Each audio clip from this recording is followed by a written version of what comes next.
جدة التاريخية في مهرجان السينما البحر الأحمر مع الأستاذ طلال صبر قديم. أستاذ محمد علي صاحبي أجمعين، الله يحييكم في منطقة التذوق العامة للمأكولات المشهورة في منطقة الساحل الغربي للمملكة العربية السعودية من تبوك إلى جيزان. تمام، كل منطقة فيها كشك، والكشك هذا بيقدم وجبة من الوجبات المشهورة في المنطقة هناك، على أساس تشوفوا التراث الثقافي اللي موجود والنكهات اللي موجودة عندنا ومدى يعني جودتها وكيف هي فاخرة جدا. احنا واقفين الآن في منطقة جيزان. نعم، منطقة جيزان. تفضل. معك الشيف ماجد الشوكاني، شيف تنفيذي بفنادق الدرجة الأولى، والآن أنا كل سعادي أن أنا واقف في هذا المكان أمثل بلد السعودية. الحمد لله المهرجان في تطور سنة عن سنة. الآن الحمد لله احنا بنشاهد مثل الأجانب كلهم موجودين، فأنا كل فخر إنه في اليوم بيجوني فوق ال 35 أجنبي من دول مختلفة عشان نوريهم إيش الموروث. الأكل أصبح ثقافة يا رب ولك الحمد. أنا طبعا هنا بقدم من مدينة جيزان سمك الضراك وسمك الكنعة بزيت السمسم معمول في الإناء الحجري. طبعا هذه الأكلة قديمة فوق ال 150 سنة، والحمد لله الآن وثقت ودونت من قبل هيئة فنون الطهي، وإن شاء الله بأمر الله بتوجيهات سيدي واللي عاد الآن أكلنا بخير، والآن بأمر الله في توجيه بأن يدرس في الجامعات السعودية والجامعات الأوروبية بأمر الله، والآن شغالين على تدوين الأكل بمنطقة الجنوب بأمر الله. ما شاء الله يعطيك العافية. في عندنا المطبخ عسيل بيقدموا المبثوثة. المبثوثة هي أكلة حلوة تقدم في الصباح، خفيفة لكن تعطيك طاقة عشان البرد اللي موجود في المنطقة اللي موجودة هناك.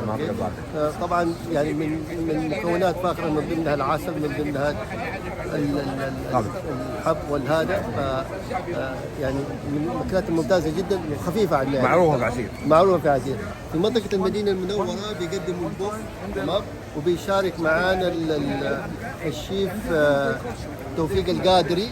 الشيف توفيق القادري كان هو الشيف للملك سعود سابقا، ومن الناس المبادرين. حاليا بيطور مجموعة من الحلويات على أساس يكون تكملة أسرة أم علي. في مصر عندهم أم علي، هو سوى أبو علي ومسوي علي ومسوي شجرة الدر وهذا. ما شاء الله. الحقيقة كلها عبارة عن حلويات لكن ما فيها سكر بالكامل، كلها صحية بشكل كبير جدا. حيكون إن شاء الله موجود بعد شوية. بعدين كده عندنا تفضل هنا.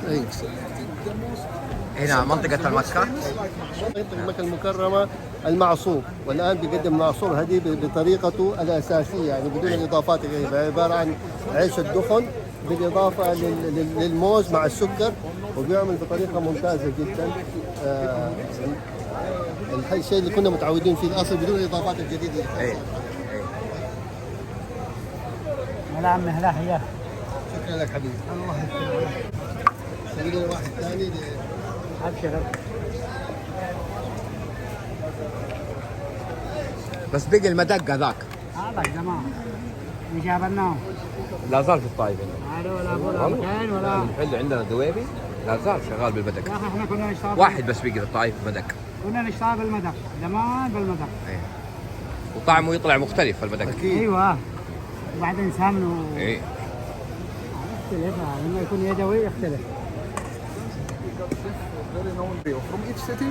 We brought a well-known chef that he has the knowledge. البلد. التذوق. يا سلام على التذوق. مساك الله بالخير. عرف نفسك ايش الموضوع؟ اهلا وسهلا معكم الشيف احمد مساوي، انا المسؤول المتحدث الرسمي عن المنطقه هذه اللي احنا فيها. المنطقه هذه بتقدم اكلات وتجارب مختلفه من مختلف مناطق المملكه الواقعه على ساحل البحر الاحمر من الساحل الغربي بالمملكه العربيه السعوديه.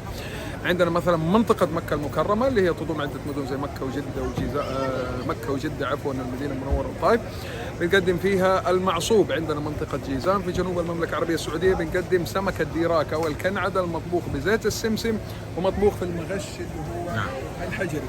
طبعا عندنا كمان منطقة المدينة المنورة بنقدم فيها البوف المديني على أصول البوف المنفوخ كذا شيء جميل. وعندنا منطقة عسير اللي عندهم البر نقدم فيها المشغوثه اللي تساعد الجسم كذا. يعني انتم ماخذين من كل منطقه واحد نوع. بالضبط. وباقي تبوك اللي مقدم فيها البسيسه، الدقيق الاسمر مع السمن التمر والهيل. يا سلام، حاجات جميله جدا. طبعا التجربه هذه لكل الناس مجانيه عشان يجوا يجربوا ويستمتعوا بمذاق مختلف وامذقه مختلفه من مختلف مناطق المملكه. الله يعطيك العافيه، بارك فيك. مبدعين فعلا. استاذ طلال، احسن موقع دخلته اول شيء القائمين عليه توزيعه.